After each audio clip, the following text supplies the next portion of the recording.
Hey, what's up guys? This is Anthony from Anthony's Customs, and for this review, we are looking at the Revoltech Amazing Yamaguchi RYU HAYABUSA from Ninja Gaiden 2. This is maybe one of my most anticipated figures in like the last 5 years. I love Ninja Gaiden, I love the aesthetic of the games. If you didn't know, I'm kind of into like not cybernetic because he's not cybernetic, but like futuristic ninjas. And so this is like right up my alley. I was very excited when they announced it, and I thought it looked pretty good. Even for a Revoltech, there's not a whole lot that you're sacrificing here to get the extra range of motion. We hope. So, there's a lot to talk about for this guy, so let's go ahead and get him off the stands and take a closer look. Alrighty, before we look at the figure, I do want to show you my package. It is the standard modern Revoltech packaging, which blows hard. This whole side sucks. This side is fine. Not even good, though, in this case. I don't think that's a great photo for this guy. This side is okay, I guess. Tiny little thing. Yeah, the only part on these packages that's any good is the back, which is really unfortunate, because a lot of people do collect in the box. So, be aware. Lousy packaging. Alright. I will say this guy is still available for pre-order at Big Bad Toy Store. He's not in stock yet. I imported mine because I needed to get this guy extra fast because it's a ninja. Okay, so he stands. Let's move this out of the way. There you go. He stands roughly about 6 3/8 inches. That's going to put him at just about 16 and a little bit, 16.3 centimeters. I don't know. So yeah, anyway, I'll put a link in the description below if you guys want to get one if you haven't already. I don't think you're going to be able to get one overseas at this point. I'm guessing they're all sold out. So if you need to, there's a link in the description below.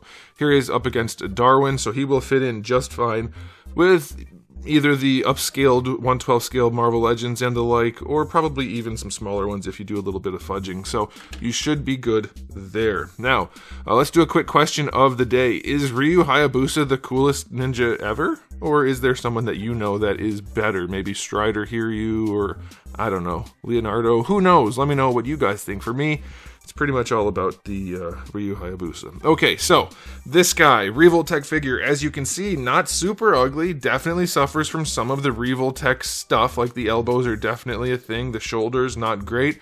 However, even when they first showed him, I thought, hey, those shoulders aren't so bad. I can probably live with them. And I think that's going to be the case, but we're going to do the whole review and see. But aesthetically speaking, it's not bad. It's pretty good. He does have the chunky legs, doesn't have the hugely long torso, which saved this figure. Revoltech loves to do that. Luckily, this guy does not have a huge torso, so I'm very pleased about that. The paint job on this guy is pretty nice. You have that gray mesh going on underneath the black, and then all the buckles and things. It's all pretty dang clean. Like, this guy's not a super difficult paint job, but they did a pretty good job. The skin tone is a nice matte finish. It's unfortunate that we have those big ugly balls, but that is a Revoltech thing. But yeah, the details are pretty good. He's a nice looking figure. There's a lot going on that looks clean and nice, and then we have the head, which looks really good other than the posable eyes. I just don't like the way Revoltech does their eyes when they do the posable ones. They make them too big. Like, no matter what you do with this guy, it looks like his eyes are wide open and he's surprised. And it's just irritating to me. But other than that, he's pretty darn good looking. I think they got a good thing going here, other than the things that you have to sacrifice on a Revoltech. So, yeah, aesthetically, I'm pretty pleased. There's one issue, which I'll talk about more in the articulation section, with the legs, that is kind of, or definitely a problem. But otherwise, it's not bad at all. So aesthetically, I will give it an...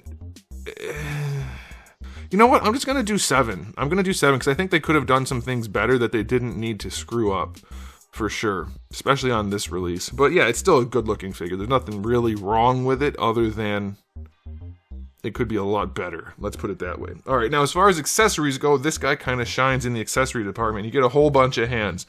All the hands you need. I don't think you need any more hands than that. You get some alternate arms with his blades, and then some alternate lower legs with those blades, and that's all very nicely done. My hand blades are not as square as I would like them to be, but I've seen other people's and they seem to be, so I guess that's just my typical QC luck. So you get all of that. You do get his sword, which is very nicely done. You get the scabbard that goes on the back. I don't love the way it articulates. It's just on one ball hinge, so it's kind of awkward and doesn't really serve much purpose, but it's there, so that's okay. Then if you bought the upcharged version with the bonus accessory, which you can only get from certain places, and I don't normally do it because it's not worth it to me, but I did for this guy, you get the extra sword, which is pretty darn cool. I like that. I don't think I would actually recommend anybody pays extra because the sword he comes with is fine. That's the only version you can get at Big Bad Toy Store, by the way, the one without the extra sword. And I don't think you can even get the extra sword version at this point. They're probably sold out. Anyway, you get all that. Then you get his Kusarigama, which is really nicely done with a real metal chain. It's definitely heavy, though, especially the thumpy end. Really, really heavy, so be aware of that. I mean, for the figure. Not for me, I can lift it just fine. And then he has 2 throwing stars, which are really nicely done. Very well done there. And you get his display stand. So yeah, it's a really good spread of accessories. Could he have more? Yeah, technically, because there's like lots of accessories in the game, but this is fine. This is way more than you're gonna need, really. I think everybody will be satisfied with that. So I will say 9 out of 10. You could do more, but it's really good. Now, as far as articulation goes, does this guy live up to Revoltech standards? And when I say standards, I'm going to be comparing him to somebody like Spider-Man or Black Panther, who I haven't owned but I've seen, and those are excellent releases that pose really well. And this guy is just a bare body like those guys, so he should be really, really good. And I'm going to let you know right now, he's not as good as those guys, but he is still pretty good. So let's get into it. First things first, we have the head and neck area. Now, for whatever reason, the inner neck piece on my guy is shifted. I don't know if they're all like that. It's not super noticeable with the head actually on, but if you pop the head off, mine is off center, which is really annoying. But you do get the neck that's on a ball peg at the bottom, and then you have the double ball peg at the top. Mine is floppy as heck at the top, but because of this cloth piece that hangs down, it doesn't really affect him too much. But the head does move around pretty well. You can lift it up far enough. Like, it's not going to be a ton of range, and it does get a little bit weird and gappy looking, but it's not bad. I think they could have done better, honestly. The way they've done it is good enough, but that's really it. It's not as much range as I would expect for a ninja, given that they've done way better in the past. But it's good enough. You're not going to be like, oh man. You're just going to be like, well, I wish it was a little bit better, but it's still pretty good. So that works. You do have his scarf, which is on a little ball hinge. It's tight enough to hold the scarf. I'm very pleased about that. I'm really having a difficult time getting it to be just bright enough without blinding you. Yeah, the scarf is nicely done, so I'll take that. It does connect in the front and not the back, so it'll wiggle some, but not too much. For the chest, they did do their usual thing, which works really well on this figure. You can't really even tell it's there, so you can bring it forward and back. That helps a lot. I like that. Because of that, I don't think you need to do this whole thing. This whole shoulder gimmick that they do that makes the arms look terrible. Oh, you just really don't. So raising up, you would be able to do no problem with a standard shoulder. No problem at all. The only benefit this thing gives you is to do this. To bring the arm around the chest a little bit extra, which, yes, that is nice and it looks good from the front, but it sacrifices the looks in every other pose. And since you already have this piece here that allows the arm to come around the front, I'm not sure it's that necessary. That's totally up to you to decide if you like it or not. I hate the look of this type of shoulder, despite this one being one of the better ones. I don't like the trade-off just to be able to do this one pose. I do like that pose, don't get me wrong, I like that functionality, but I would rather not have it because of the inability to make him look good in any other pose. You get the weirdness. So that's a thing. This part of the shoulder right here, the actual shoulder will rotate as a bicep swivel. So you can rotate the arm around there. But like I said, it's just really hideous. There's really no good way to use this bicep swivel without it looking terrible. So you're going to want to line these up and just leave them. Especially since they put them at such a severe angle, it's quite weird. So it's probably too bright. You're probably going to want to leave this alone, only rotate up here and down here, which gets to be a problem when it comes to posing. So I'm not sure that they're really hitting the right notes here.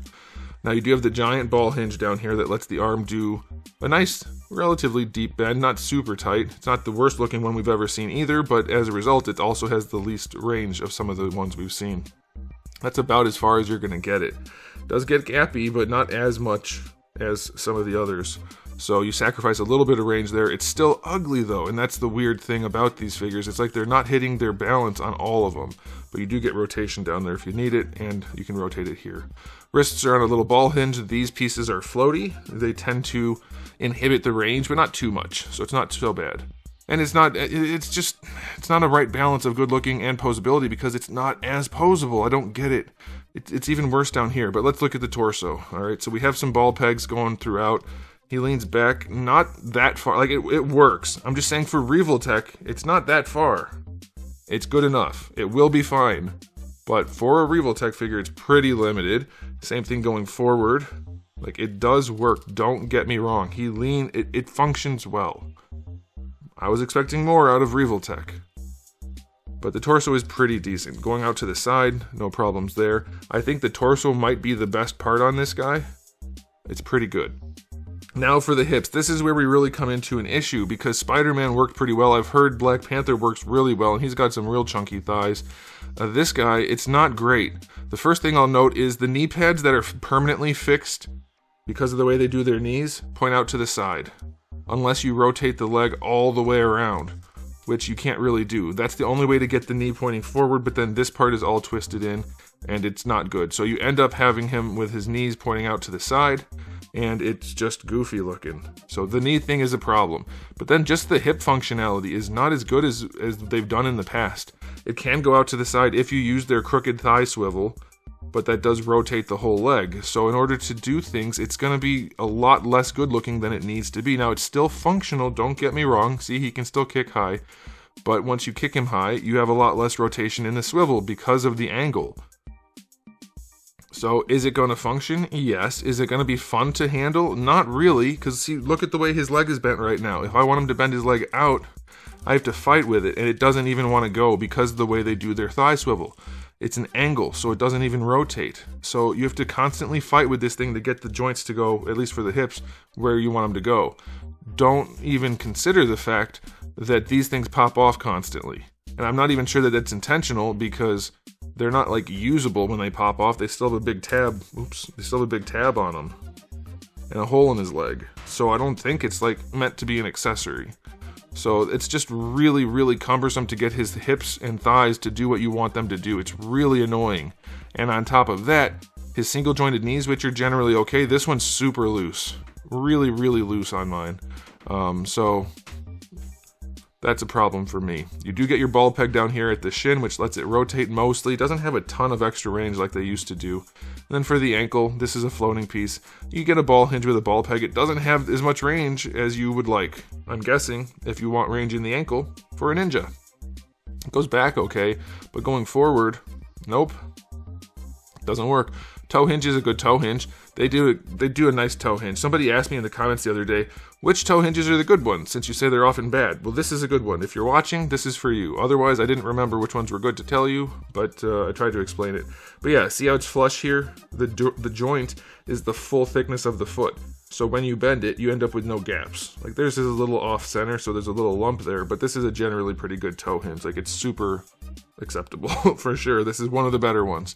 So yeah, good toe hinge, and I'm guessing the ankle rocker works. Let's see. Yeah, ankle rocker works, but the ankle has pretty limited range, and then we have the problems in the hips that just make it really, really annoying. Will you be able to get most poses? Yeah, probably. But will you get them in a fun way? I don't know. I think you're going to fight with this guy a lot to get those hips to work. And to hide these shoulders to make him look good while he's being posed in anything other than a two-handed sword-holding pose. So, yeah, I'm torn. It's like they don't seem to hit the right balance a lot of the time. Do I still like this one a lot? Yes. I think you'll be able to hit enough poses and it's going to look good enough that I'm okay with it.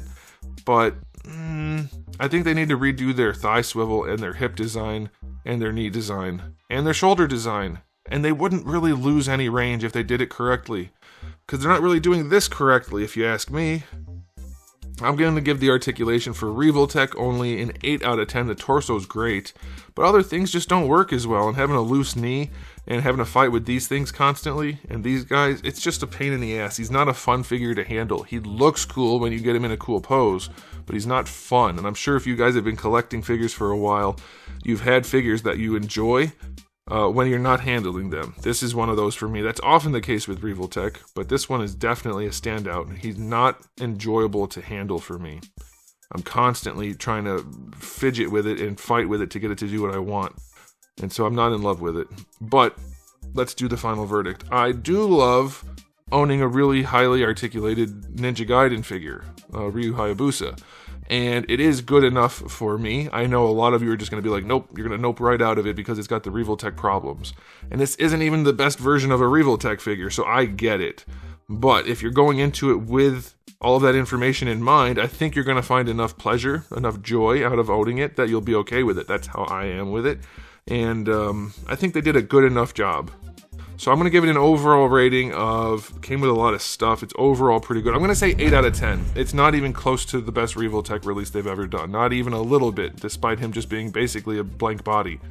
So it's pretty unfortunate, but it is good enough. That's what I think. Let me know what you guys think in the comment section below. But that's it for me, so thanks for watching. If you enjoyed the video, please do give it a thumbs up. If you didn't, give it a thumbs down. And if you haven't subscribed, you should. I have new videos just about every single day, and thousands already on the channel. So make sure you come back for all of that.